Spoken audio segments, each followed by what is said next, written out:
Oke baik, Assalamualaikum warahmatullahi wabarakatuh. Selamat siang teman-teman semua, selamat beraktivitas. Alhamdulillahirrahmanirrahim. Pertama-tama yang saya hormati dan tentunya yang sama-sama kita muliakan, yakni Bapak Sarminesta MM selaku dosen pengampu mata kuliah Statistik 2. Semoga Pak dosen selalu diberi kesehatan, dan tak lupa juga teman-teman semua yang saya hormati, semoga kita semua selalu diberi keberkahan oleh Allah Subhanahu wa Ta'ala. Oke, baiklah teman-teman semua, melanjut, yakni perkenalkan, nama saya Ditya Darmadi dan teman saya Mas Andre Alamin. Di sini kami mohon izin untuk memberikan tutorial pengolahan data oleh aplikasi SPSS, yakni terbagi menjadi beberapa bagian. Yang pertama yaitu uji instrumen, yang kedua uji asumsi klasik, dan yang ketiga uji hipotesis. Baiklah, kita meningkat uji yang pertama yaitu uji instrumen. Uji instrumen ini terbagi menjadi dua bagian ya. Yang pertama ada uji validitas, dan yang kedua yaitu ada uji reliabilitas. Baiklah, kita meningkat bagian yang pertama dari uji instrumen, yaitu ada uji validitas teman-teman.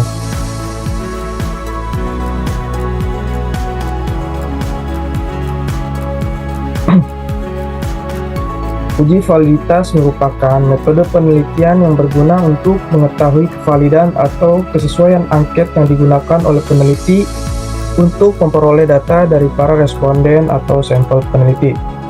Uji validitas Product Human Person Correlation menggunakan prinsip mengkorelasikan atau menghubungkan antara masing-masing skor item atau soal dengan skor total yang diperoleh dari jawaban responden atau kuesioner. Dasar pengambilan keputusan uji validitas Product Human. Setiap uji dalam statistik tentu mempunyai dasar dalam pengambilan keputusan sebagai bahan acuan atau pedoman untuk membuat kesimpulan. Begitu pula uji validitas Product Human Person Correlation ini. Adapun dasar pengambilan keputusan dalam uji ini bisa dilakukan melalui berbagai cara teman-teman ya. Yang pertama yaitu membandingkan nilai R hitung dengan nilai R tabel. Jika nilai R hitung lebih besar daripada R tabel, maka item soal angket tersebut dinyatakan valid. Namun sebaliknya, jika nilai R hitung lebih kecil dari R tabel, maka item soal angket tersebut dinyatakan tidak valid. Yang kedua yaitu membandingkan nilai signifikasi dengan probabilitas 0,05. Jika nilai signifikasi lebih kecil daripada 0,05, maka item soal angket tersebut valid. Namun sebaliknya, jika nilai signifikasi lebih besar daripada 0,05, maka item soal angket tersebut tidak valid ya teman-teman. Untuk lebih jelasnya, marilah kita ke tutorialnya.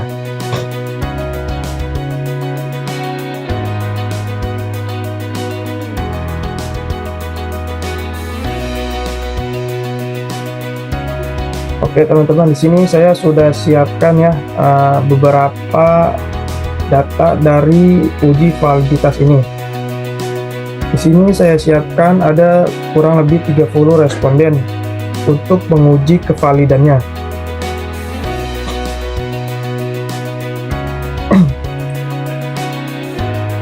Bentar ya teman-teman. Oke. Nah, di bagian variable view ini kita tulis aja variabel x11, x12, x13, x14, total x1 dan seterusnya teman-teman. Di sini ada keterangan X1 itu adalah variabel produk, X2 total, X2 variabel harga, dan variabel total Y yaitu keputusan pembelian teman-teman. Di sini di bagian desimal kita nolkan semua. Di bagian measure kita pilih scale semua teman-teman. Oke, langsung saja ke tutorialnya teman-teman ya. Kita menuju ke data view. Data view, bentar.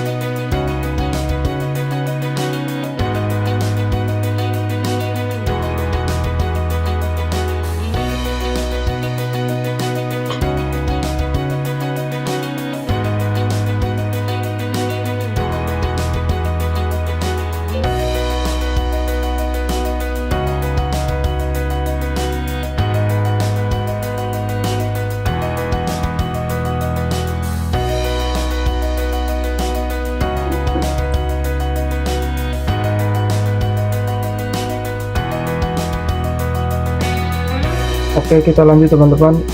Selanjutnya yang pertama yaitu kita klik analyze. Selanjutnya kita pilih correlate, kita pilih derivat. Kita reset dulu teman-teman. Selanjutnya kita masukkan variabel X1 ini ke kolom variabel. Kita masukkan. Selanjutnya kita klik OK teman-teman. Dan di sini sudah ada hasilnya ya teman-teman. Output dari uji validitas yaitu bagian variabel X1 atau variabel produk ya teman-teman. Kita lihat di sini, kita lihat nilai correlation-nya yaitu 0,745, nilai signifikasi 0,00 dan seterusnya teman-teman. Di sini sudah memenuhi syarat untuk melakukan uji validitas atau hasilnya valid ya teman-teman. Nilai person correlation atau nilai hitungnya itu 0,745 lebih besar daripada 0,361 yaitu dari R tabelnya teman-teman, dan nilai signifikasinya semuanya itu di bawah 0,05. Selanjutnya kita copy, kita pindahkan datanya teman-teman.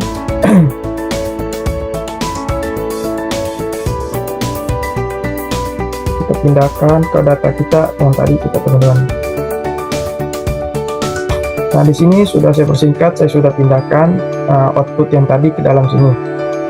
Sekarang kita tinggal interpretasi teman-teman. Berdasarkan tabel 1 dapat diketahui bahwa setiap butir pertanyaan memiliki nilai signifikan lebih kecil daripada 0,05. Dan nilai person correlation memiliki nilai lebih besar dari R tabel sehingga setiap butir pertanyaan dinyatakan valid ya teman-teman. Ini adalah hasil output dari variabel product atau variabel X1 teman-teman. Selanjutnya kita menguji variabel X2 yaitu variabel harga. Caranya sama seperti tadi, yaitu kita melakukan uji variabel produk atau variabel X1 teman-teman.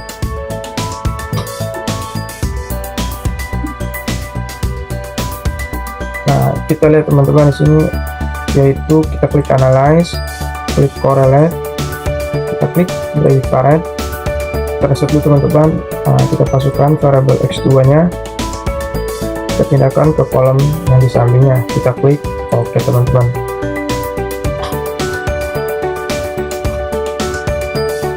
Dan di sini hasilnya teman-teman, kita lihat nilai person correlation, nilai significance dari nilai X21 sampai X2 teman-teman ya, dari atas hingga bawah. Setelah kita lihat apakah hasil ini valid atau tidak teman-teman, kita lihat di sini data di sini semua valid ya teman-teman, di atas nilai R tabel atau di bawah 0,05 teman-teman. Kita copy, kita pindahkan ke data kita ya teman-teman. Di sini sudah saya singkat juga ya teman-teman, biar mempersingkat waktu kita. Kita pindahkan ke kode indikator yang tadi X21, X22, X23 dan X24. Nilai signifikansi yang tadi keluar outputnya teman-teman, standar signifikasi 0,05, nilai person correlation atau nilai R hitung, ini nilai R tabel ya teman-teman, dari 30 responden, hasilnya yaitu 0,361 teman-teman. Kesimpulannya yaitu valid. Berdasarkan tabel 2 dapat diketahui bahwa setiap butir pertanyaan memiliki nilai signifikan lebih kecil daripada 0,05 dan nilai person correlation memiliki nilai lebih besar dari R tabel sehingga setiap butir pertanyaan dinyatakan valid teman-teman. Oke, selanjutnya kita akan menguji variabel keputusan pembelian yaitu variabel Y teman-teman. Kita buka data yang tadi ya teman-teman. Selanjutnya kita klik analyze, correlate, bivariate. Selanjutnya kita reset dulu, kita masukkan variabel Y teman-teman atau variabel keputusan pembelian. Setelah kita pindahkan, kita klik OK dan muncul hasil outputnya teman-teman dari variabel keputusan pembelian atau variabel Y. Di sini kita lihat dari hasilnya atau outputnya yaitu nilai R itu atau nilai person correlation dan nilai signifikan. Di sini semua nilai percent correlation itu di atas 0,361 dan nilai signifikannya di bawah 0,05 teman-teman. Kita copy, kita pindahkan ke data kita yang tadi teman-teman. Nah, di sini saya juga sudah mempersingkat ya teman-teman, sudah kita buatkan tabel dan hasil yang tadi kita pindahkan sini teman-teman. Tinggal kita interpretasi. Berdasarkan tabel 5 dapat diketahui bahwa setiap butir pertanyaan memiliki nilai signifikan lebih kecil daripada 0,05 dan nilai Poisson correlation memiliki nilai lebih besar dari tabel sehingga setiap butir pernyataan dinyatakan valid ya teman-teman. Oke, itu untuk uji validitas ya teman-teman. Selanjutnya kita akan menguji bagian kedua dari uji instrumen, yaitu uji reliabilitas ya teman-teman. Salah penulisan.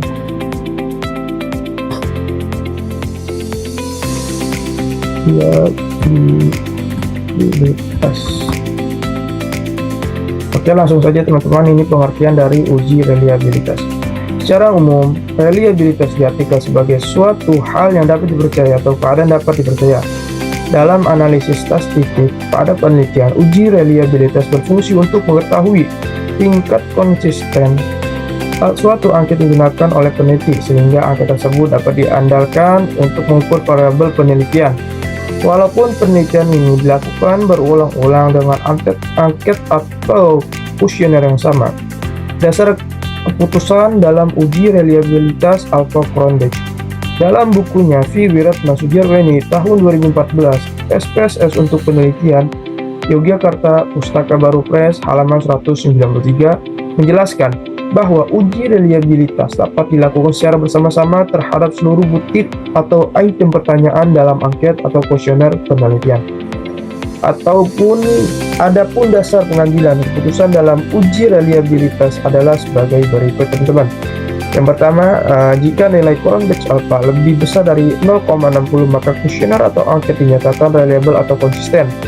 Namun sebaliknya, sementara jika nilai Cronbach alpha lebih kecil daripada 0,60 maka kuesioner atau angket dinyatakan tidak reliable atau tidak konsisten teman-teman. Oke teman-teman, langsung saja kita ke tutorial uji datanya teman-teman. Di sini kita ada dua uji, yaitu variabel X1 terhadap variabel Y dan variabel X2 terhadap variabel Y teman-teman.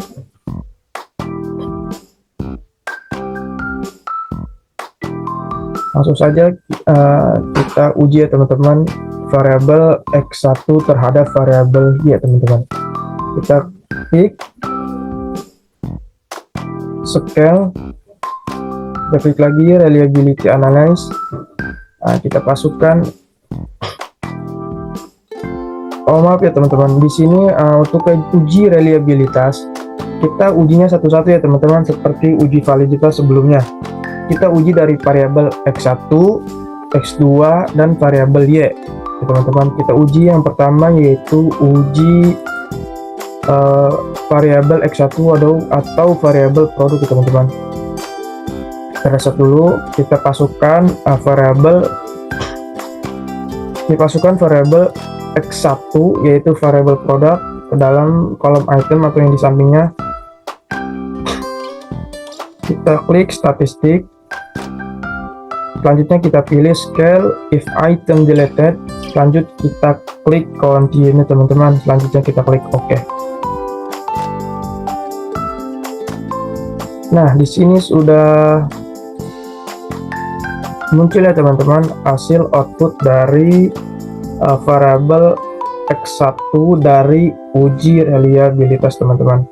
Setelah ini kita copy, kita pindahkan ke data kita yang tadi ya teman-teman. Nah, di sini sudah saya pindahkan variabel X1, balik ke outputnya, dan di sini sudah ada yang ini hasilnya teman-teman, output dari uji reliabilitas dari variabel X1 atau variabel produk. Di sini kita lihat nilainya Cronbach alpha yaitu 0,803. 0,803 itu lebih besar ya teman-teman dari 0,60 ya teman-teman. Kita copy, kita pindahkan ke data kita yang tadi ya teman-teman, ke bagian variable product X1. Nah, kita pindahkan ke sini, langsung kita interpretasi ya teman-teman. Berdasarkan tabel X1 variable product dapat diketahui variable product crown batch alpha sebesar 0,803, yaitu lebih besar daripada 0,6. Dengan demikian dapat disimpulkan bahwa variable product itu variabel ya teman-teman. Oke, selanjutnya kita akan uji variabel harga, yaitu variabel X2 teman-teman. Caranya sama seperti sebelumnya, yaitu dengan variabel X1 ya teman-teman, hanya kita ganti saja variabelnya teman-teman. Kita klik analyze, kita klik scale, kita klik reliability analyze, kita reset, kita masukkan variabel X2, kita pindahkan ke kolom di sampingnya, lalu klik statistik, kita klik scale if item deleted, continue dan klik OK teman-teman.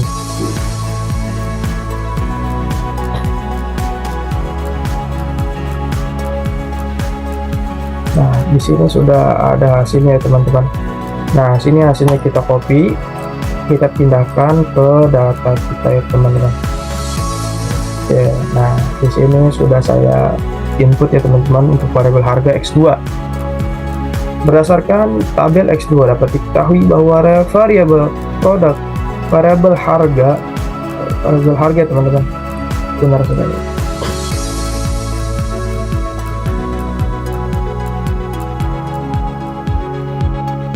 Variabel harga crown batch alpha sebesar 0,810 lebih besar daripada 0,6.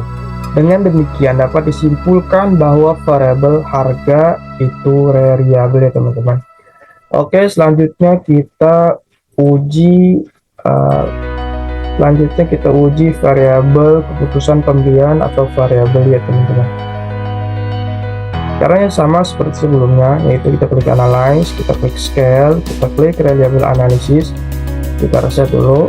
Nah, selanjutnya kita klik variabel Y dan kita pindahkan ke kolom di sampingnya, kita klik statistik, kita klik scale if item deleted dan klik continue, kita klik OK teman-teman. Dan di sini sudah ada hasilnya teman, atau output dari variabel keputusan pembelian ya teman-teman.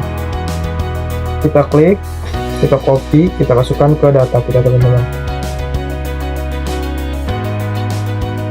Nah, di sini saya juga sudah masukkan ya teman-teman. Tinggal kita interpretasi. Berdasarkan tabel, variabel Y dapat diketahui bahwa variabel keputusan pembelian crown batch alpha yaitu sebesar 0,799 lebih besar daripada 0,6. Dengan demikian dapat disimpulkan bahwa variabel keputusan pembelian itu variabel ya teman-teman. Oke, sekian dari uji reliabilitas ya teman-teman. Begitulah ujinya teman-teman.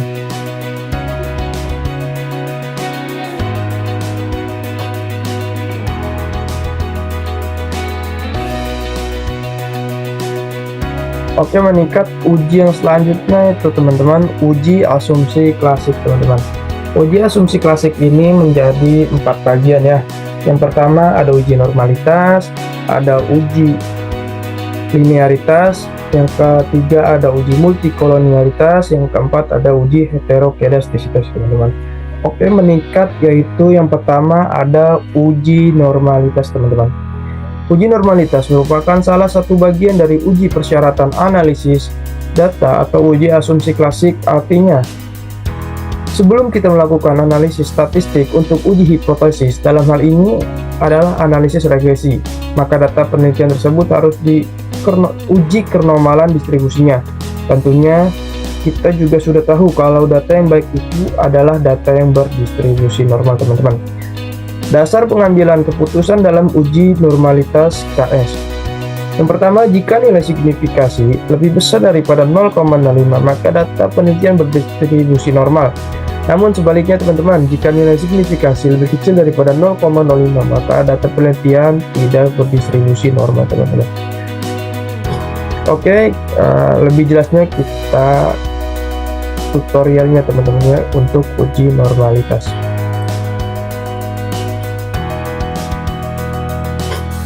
Oke.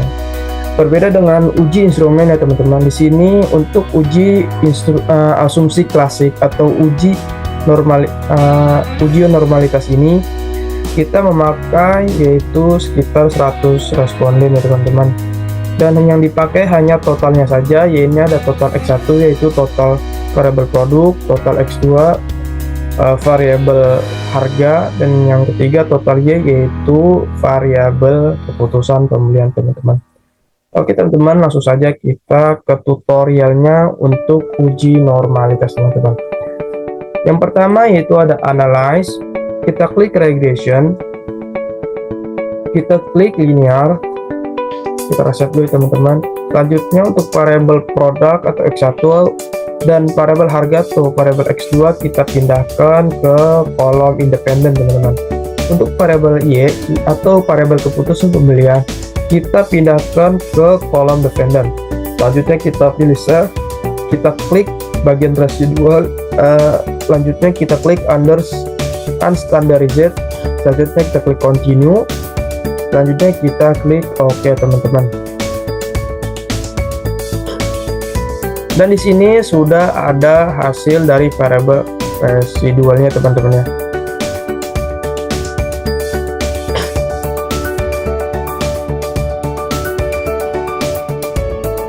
Sudah ada hasil variabel residual dari uji normalitas tadi. Yang selanjutnya kita klik analyze, kita klik non parametric test, selanjutnya kita pilih legacy dialog, selanjutnya kita klik one sample KS. Nah di sini kita pilih yang tadi ya teman-teman, nilai variabel residual satunya kita klik, kita pindahkan ke test variable list, selanjutnya kita klik OK teman-teman. Nah, di sini sudah ada output dari uji normalitas ya teman-teman. Sesuai selanjutnya kita copy dulu aja teman-teman ya. Kita copy, kita pindahkan ke data tadi ya teman-teman. Kita pindahkan dan kita copy di sini. Nah, di sini sudah saya copy, yaitu kita lihat nilainya asim signifikasi yaitu 0,13 teman-teman. Kita tinggal kita interpretasi. Berdasarkan tabel output SPSS tersebut diketahui bahwa nilai signifikasi asik signifikan asim signifikan Taylor sebesar 0,133 lebih besar dari 0,05. Maka sesuai dengan dasar pengambilan keputusan dalam uji normalitas Kolmogorov-Smirnov di atas, dapat disimpulkan bahwa data berdistribusi normal. Dengan demikian, asumsi atau persyaratan normalitas dalam regresi telah terpenuhi teman-teman. Oke, ini untuk uji normalitas dari salah satu uji asumsi klasik teman-teman. Selanjutnya kita menuju bagi uji kedua dari uji asumsi klasik, yaitu ada uji linearitas teman-teman. Secara umum, uji linearitas bertujuan untuk mengetahui apakah dua variabel mempunyai hubungan yang linear secara signifikan atau tidak. Korelasi yang baik seharusnya terdapat hubungan yang linear antara variabel prediktor atau independen atau variabel X dengan variabel kriterium atau dependent variabel Y. Dalam beberapa referensi dinyatakan bahwa uji linearitas ini merupakan syarat atau asumsi sebelum dilakukannya analisis regresi linear teman-teman. Dasar pengambilan keputusan dalam uji linearitas. Suatu uji atau analisis yang dilakukan dalam penelitian harus berpedoman pada dasar pengambilan keputusan yang jelas. Dasar pengambilan keputusan dalam uji linearitas dapat dilakukan dengan dua cara, yaitu membandingkan nilai signifikansi dengan 0,05. Jika nilai deviation from linearity signifikasi lebih besar daripada 0,5, maka ada hubungan yang linear secara signifikan antara variabel dependen dengan variabel independen.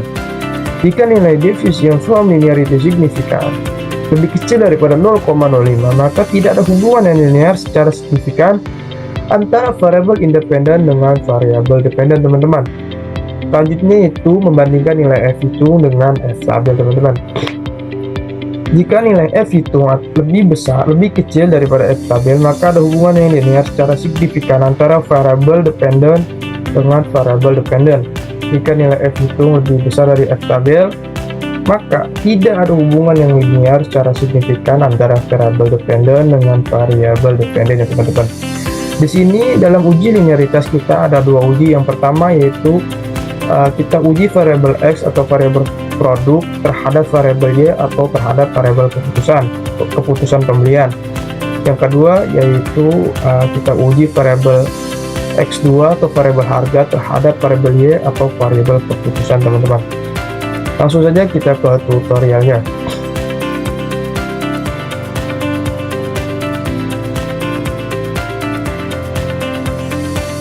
Nah, di sini kita tutorialnya teman-teman, variabel X1 produk terhadap variabel Y atau keputusan pembelian teman-teman.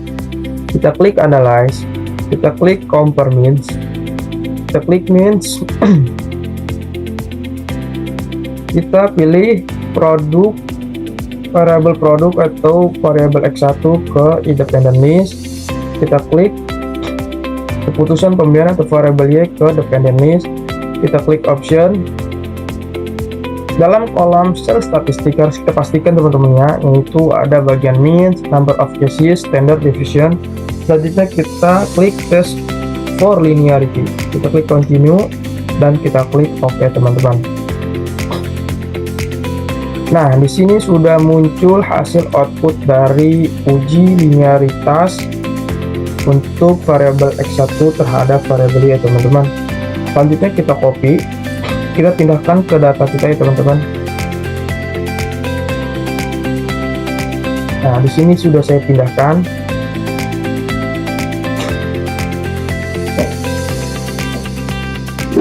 Kita lihat ya teman-teman, untuk variabel produk terhadap variabel keputusan pembelian yaitu nilai signifikansinya yaitu 0,7, artinya 0,70 itu lebih besar daripada 0,05. Dan untuk nilai F hitung kita yaitu sebesar 1,952, lebih kecil daripada nilai F tabel dari 100 responden yaitu sebesar 4,35 ya teman-teman. Sekarang tinggal kita interpretasi teman-teman. Berdasarkan nilai signifikansi dari output di atas, diperoleh nilai deviation from linearity signifikansi adalah 0,070, lebih besar dari 0,05. Maka dapat disimpulkan bahwa ada hubungan linear secara signifikan antara variabel produk X1 dengan variabel keputusan pembelian yaitu variabel Y teman-teman. Berdasarkan nilai F dari output di atas diperoleh nilai F itu adalah 1,952 lebih kecil dari F tabel yaitu 4,35. Karena nilai F itu lebih kecil dari nilai F tabel, maka dapat disimpulkan bahwa ada hubungan secara linear secara signifikan antara variabel produk X1 dengan variabel keputusan pembelian variabel Y teman-teman. Selanjutnya kita akan uji variabel harga X2 terhadap variabel keputusan pembelian variabel Y teman-teman. Kita buka datanya teman-teman. Selanjutnya kita klik analyze, kita klik compare means, kita klik means. Selanjutnya untuk variabel produk atau X1 kita kembalikan ke tabel sebelumnya. Selanjutnya kita masukkan variabel harga ke sini ya teman-teman. Selanjutnya kita klik option, kita klik linearity, test for linearity, kita klik continue. Selanjutnya kita klik OK ya teman-teman. Nah, di sini sudah kita dapatkan outputnya ya teman-teman. Output dari uji linearitas variabel harga X2 terhadap variabel keputusan pembelian yaitu variabel Y teman-teman. Selanjutnya kita copy, kita pindahkan ke data kita teman-teman. Nah, di sini saya sudah pindahkan ya teman-teman. Tinggal kita interpretasi teman-teman. Berdasarkan nilai signifikansi dari output di atas diperoleh nilai deviation from linearity signifikan adalah 0,972 lebih besar dari 0,05. Maka dapat disimpulkan bahwa ada hubungan linear secara signifikan antara variabel harga X2 dengan variabel keputusan pembelian. Berdasarkan nilai F dari output di atas diperoleh nilai F hitung adalah 0,302 lebih kecil daripada F tabel yaitu 4,35. Karena nilai F hitung lebih kecil dari nilai F tabel, maka dapat disimpulkan bahwa ada hubungan linear secara signifikan antara variabel harga X2 dengan variabel keputusan pembelian, teman-teman. Oke, segitu ya teman-teman dari saya untuk uji instrumen. Yang kedua, uji asumsi klasik, untuk uji normalitas dan linearitas, dan selanjutnya uji ketiga yaitu uji multikolonialitas, uji heterokedastisitas, uji hipotesis yang akan disampaikan oleh Mas Andre ya teman-teman. Sekian dari saya, terima kasih ya teman-teman.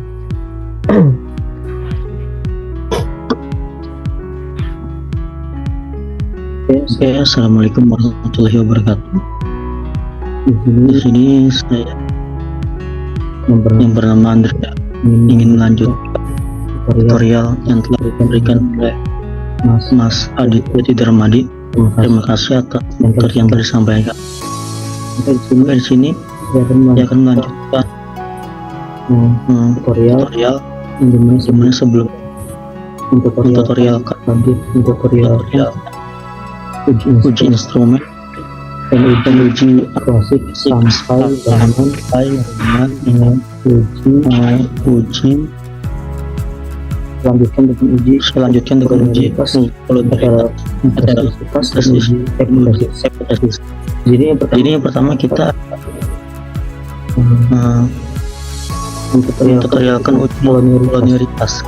Sebelum kita melakukan uji praktek, di sini izinkan saya memberikan terlebih dahulu yang saya bahas uji asumsi dari linearitas, heterokedastisitas dan uji hipotesis.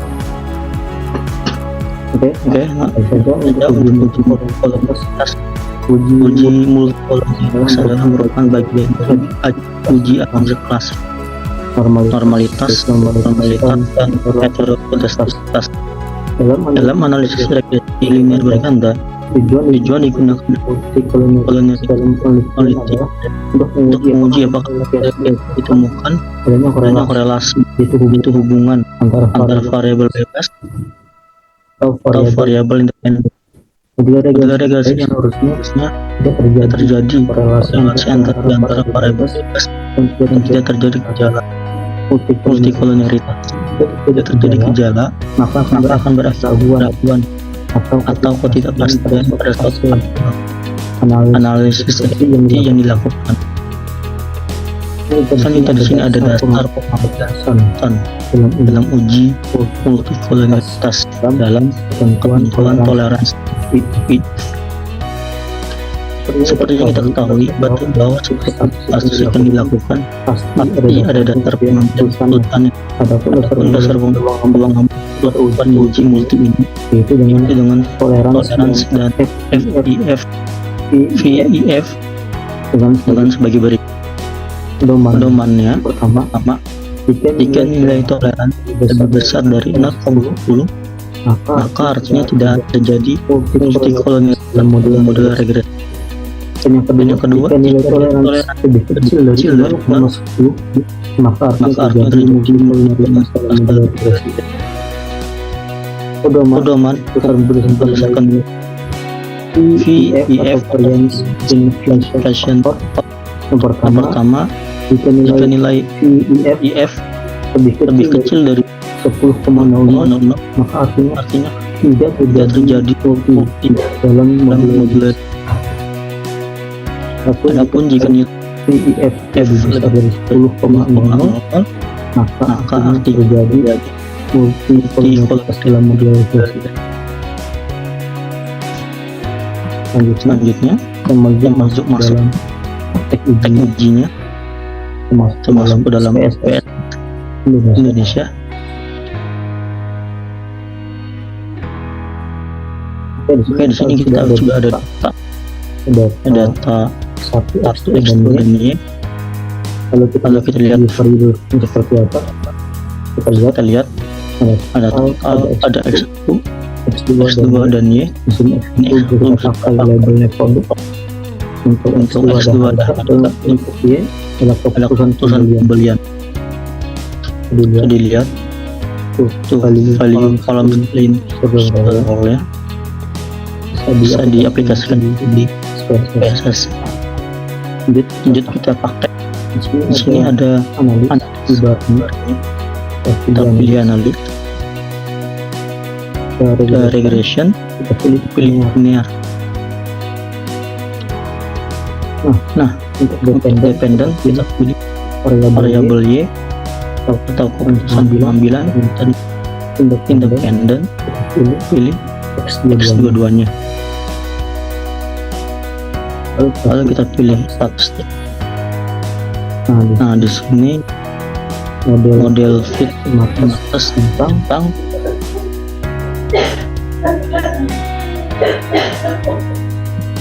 lalu variance matrix dan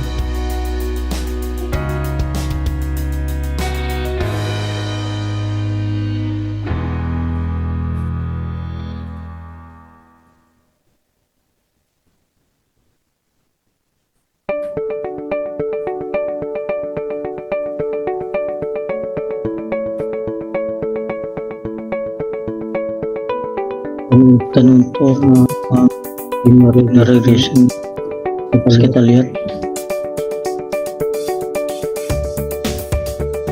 korelasi matrix tentang lalu kita pilih paper ya, belum tercet. Oke, di sini sudah muncul hasil dari uji yang kita lihat di table untuk variance. Nanti kita interpretasi paling lihat table coefficient-nya.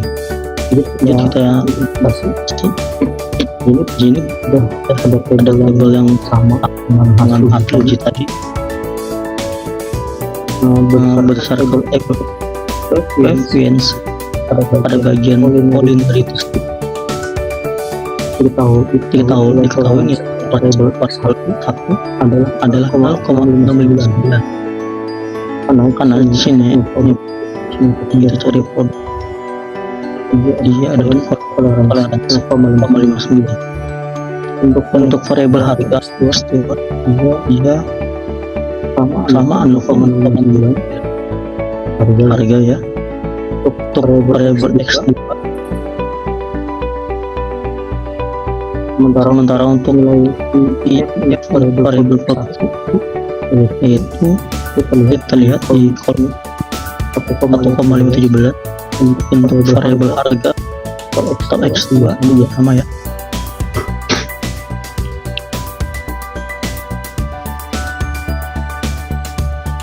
Kita lihat nilai untuk toleransi dari X atau dari ini lebih besar dari nilai standar yaitu 0, dan untuk nilai IF ini 1,517 ini lebih kecil dari nilai standar 0,00. Maka mengacu kepada dasar pengambilan keputusan dalam uji dapat disimpulkan bahwa tidak terjadi gejala multikolonialitas dalam relasi. Selanjutnya kita masuk ke dalam uji heterogeneisitas.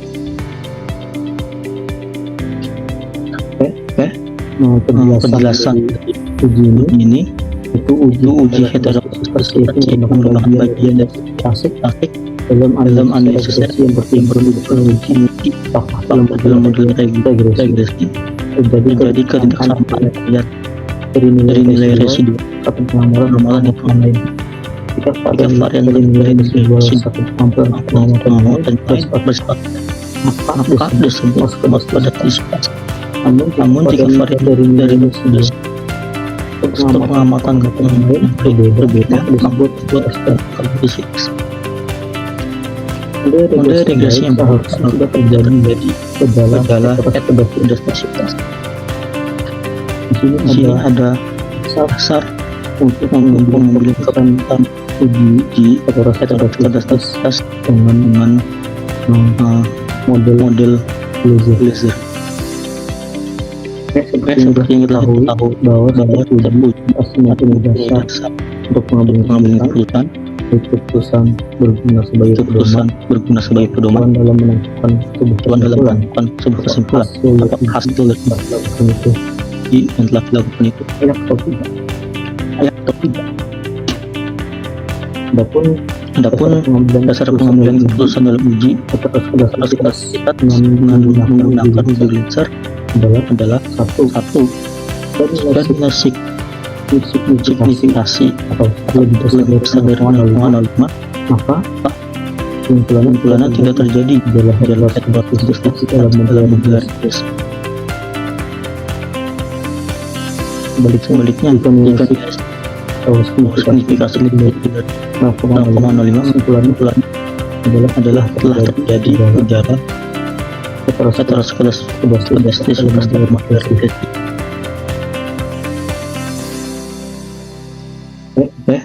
Itulah pedomannya.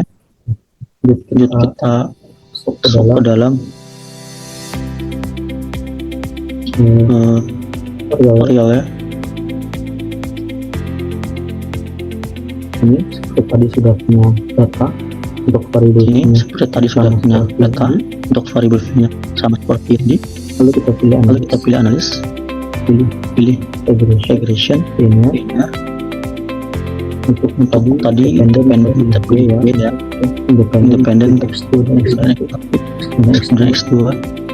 atau statistik ini kita saja tadi kan membuktikan tentang ini kita buat saja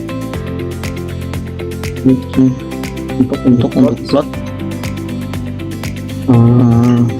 ini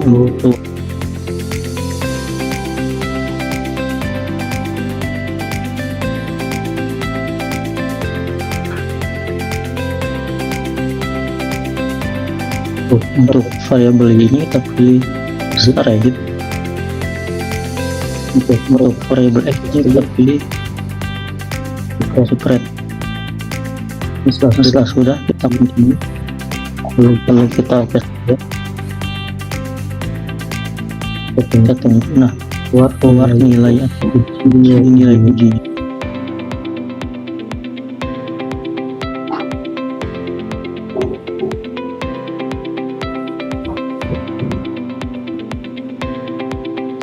Keluar nilai ini yang kita taruh nilai itu koefisien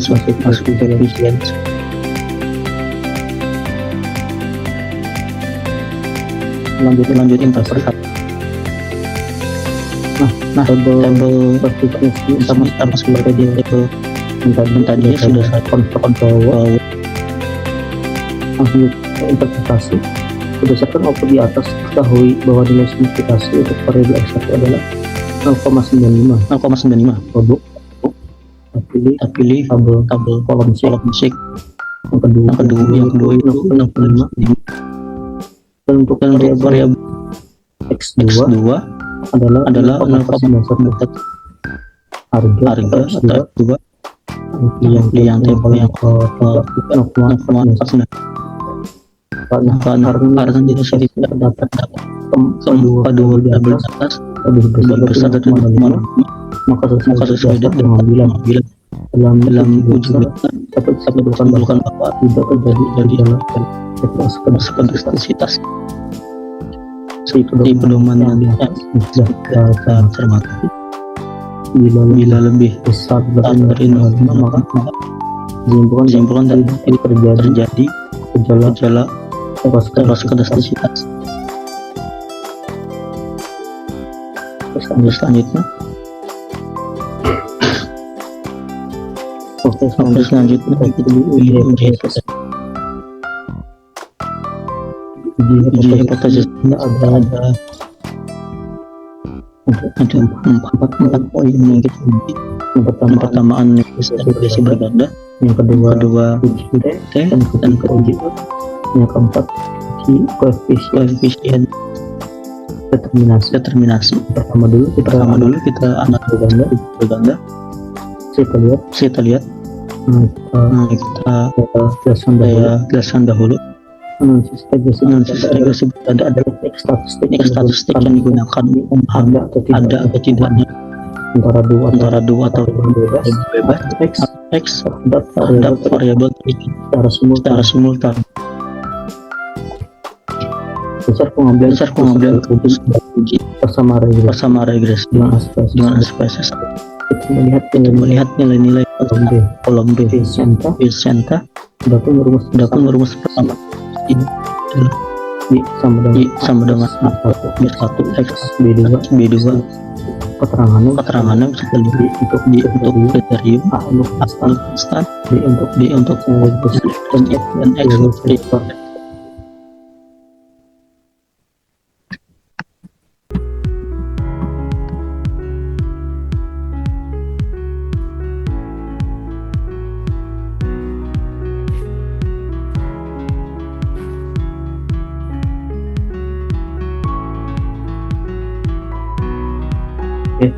kita lanjut untuk analisis linear berganda. Apa bisa dibilang linear berganda karena kita mempunyai variabel X. Jika variabel X yang semakin maka bisa disebut uji analisis linear sederhana.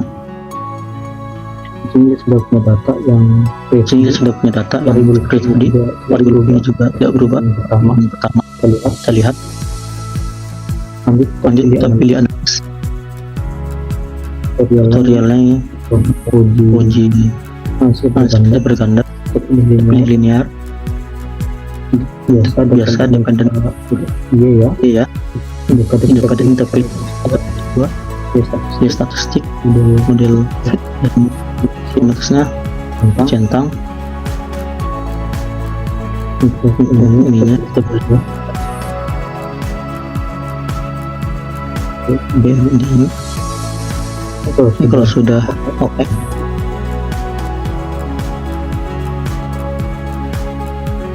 Di sini bisa kita lihat hasil dari kita akan memakai untuk uji analisis GKVCH untuk tabelnya. Ya, kita lanjut. Di sini sudah ada data yang sudah kita ekspor dari SPSS. Lanjut interpretasi berdasarkan uji sama regresi diketahui nilai pada kolom yaitu konstanta sebesar 1,74 kemudian B nilai konstanta variabel satu besar 0,4 terlihat ya. Dan untuk nilai variabel harga dua yaitu 0,462. Untuk persamaan regresi ada rumus jumlahkan mereka untuk melihat regresi. Sini ada Y 1 X1 plus B2 X2. A-nya konstanta tadi yaitu besar 1,701 untuk B1 satunya kita pilih 0,98 untuk B2 X2 nya kita pilih 0,22. Lalu keterangannya konstanta sebesar 1,701 apabila variabel untuk X1 dan harga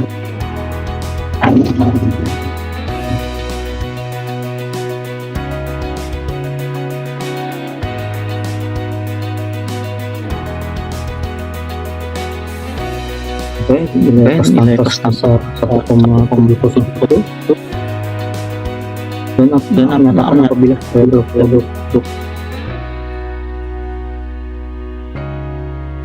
produk satu dan harga X2 memiliki 0 maka penggunaan keputusan pembelian sebesar 1,71 untuk nilai KVC nomor 2 terlihat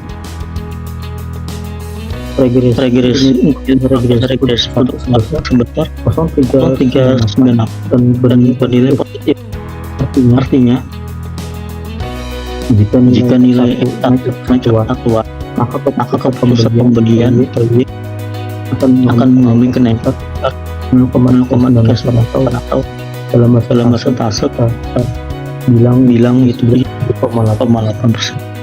Sebaliknya jika turun tuan maka penggunaan pusat OY mengalami penurunan 0,398 atau dalam persentase bilang 398%. Asumsi nilai variabel lain yang ketiga nilai koefisiensi X2 sebesar 0,2 dan bernilai positifnya jika nilai X2 maka keputusan pembelian B akan mengalami kenaikan 0,4 dalam persentase 0,2%. Baliknya jika turun atau minus maka variabel Y mengalami penurunan sebesar 0,2 bilang 46% dengan asumsi nilai belakang.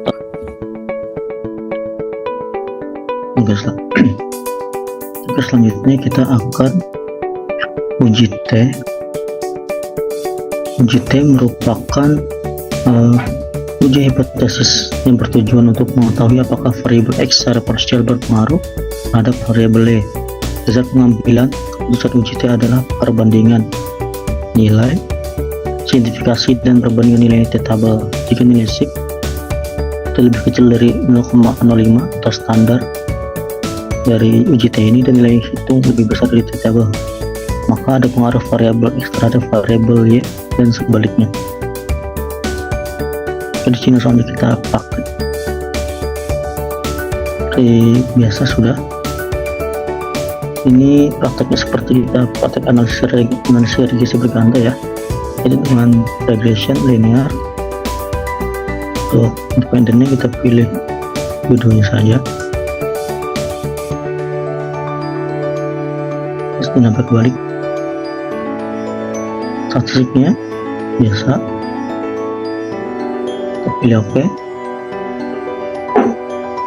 Nah, sudah keluar nilainya. Ini akan kita pakai untuk interpretasi. Oke, uji T ini kita ambil dari koefisiennya berdasarkan tabel berikut. Variabel X1 memiliki nilai sig 0,002. X1 produk signya dilihat di sini itu lebih kecil dari 0,05 dan nilai kita hitung 3,188. Kita hitungnya produk kita lebih besar dari T-table. Dari mana kita mengambil T-table ini? Mengambil dari rumus T-table. Karena kita menggunakan salah satu responden dengan rumus yang sudah digunakan, maka nilainya jadi 98. Sebenarnya sudah ada di ANOVA 97 di ANOVA. Lalu kita cari T-table-nya. Untuk T-table kita pilih 97, yaitu 4,985 untuk T-table ya. Kita pilihnya karena sudah memakai rumus 93, yaitu T-table 1,985. Maka kita hitung data kita lebih besar dari T-table, maka disimpulkan sesuai dengan pedoman bila signya lebih kecil dari nilai standar 0,05 dan nilai T hitung lebih besar dari nilai T-table, maka ada pengaruh variabel X1 terhadap variabel Y. Dengan demikian, hipotesis yang menyatakan diduga ada pengaruh antara X1 dan Y itu diterima sesuai dengan pedoman yang berlaku. Yang kedua, ada variabel X2 itu memiliki nilai signifikan 0,000 dan dia lebih kecil daripada 0,05. dan nilai kita hitung 4006 kita lihat lebih besar dari T-table sama itu 1,95, maka dapat disimpulkan sesuai dengan pedoman, yaitu bila nilai signifikan lebih kecil daripada 0,05 dan nilai TTT hitung lebih besar dari T-table, maka kesimpulannya ada pengaruh X2 terhadap Y. Dengan demikian, hipotesis yang diduga ada pengaruh antara X2 dan XY diterima sesuai dengan pedoman yang berlaku. Selanjutnya ada uji F.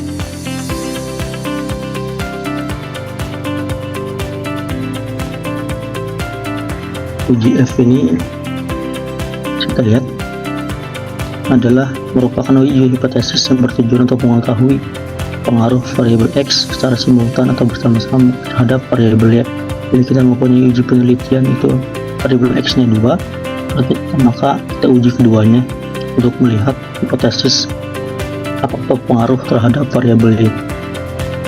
Ada pendasar pengambilan dalam uji F yaitu berdasarkan nilai sig dari tabel ANOVA dan perbandingan nilai F hitung dan F table.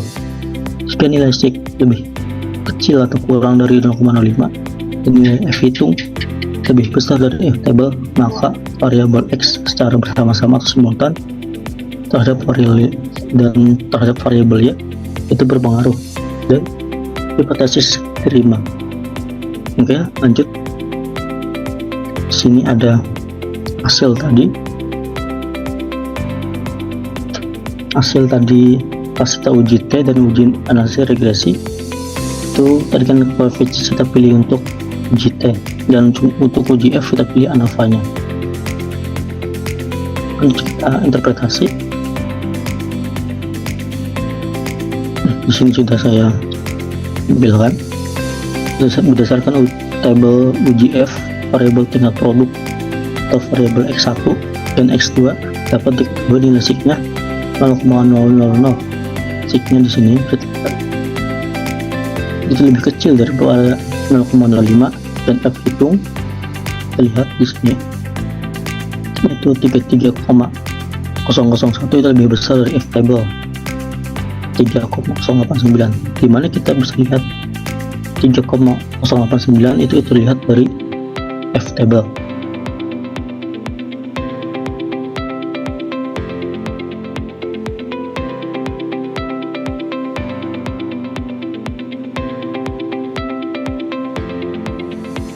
Nah, sesuai rumus yang sudah dihitung, kita mempunyai 100 responden. Setelah dihitung dengan rumus, maka dapat kita 98 untuk menentukan nilai T-table, yaitu kita di kolom 2. Kenapa di kolom 2? Karena kita menguji dua variabel, yaitu X1 dan X2.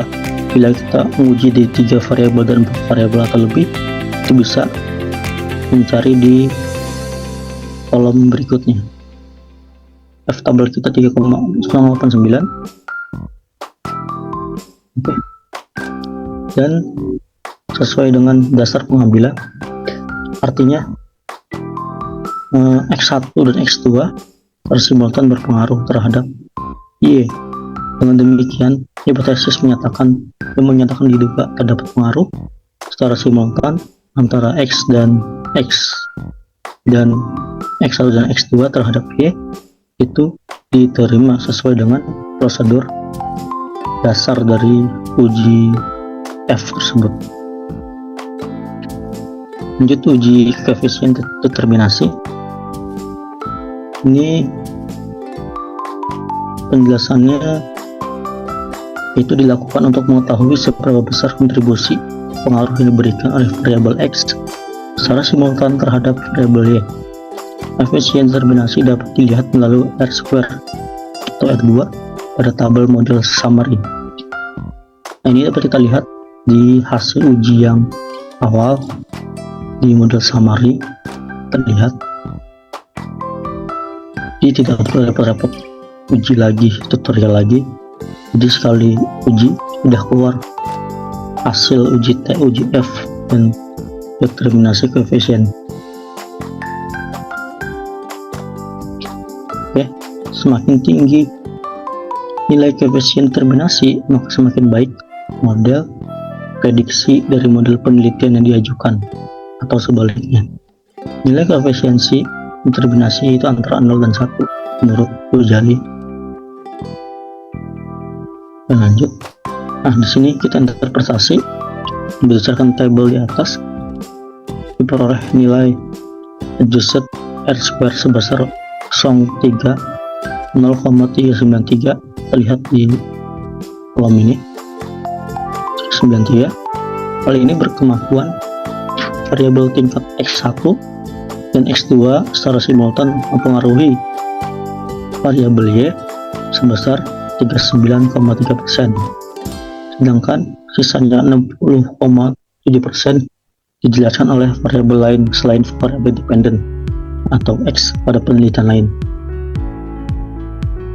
Oke, mungkin itu saja yang saya jelaskan untuk tutorial uji ini, yang dari awal sudah dituliskan oleh Mas Adit, itu uji instrumen, uji asumsi klasik, dan uji hipotesis, yang dimana sudah kami jelaskan tutorial dari awal hingga akhir. Semoga video ini bermanfaat terhadap semua, apalagi yang mempunyai penelitian dapat melihat video ini untuk tutorial. Dan video ini dibuat untuk mengerjakan atau untuk memenuhi tugas UAS dari mata kuliah statistik yang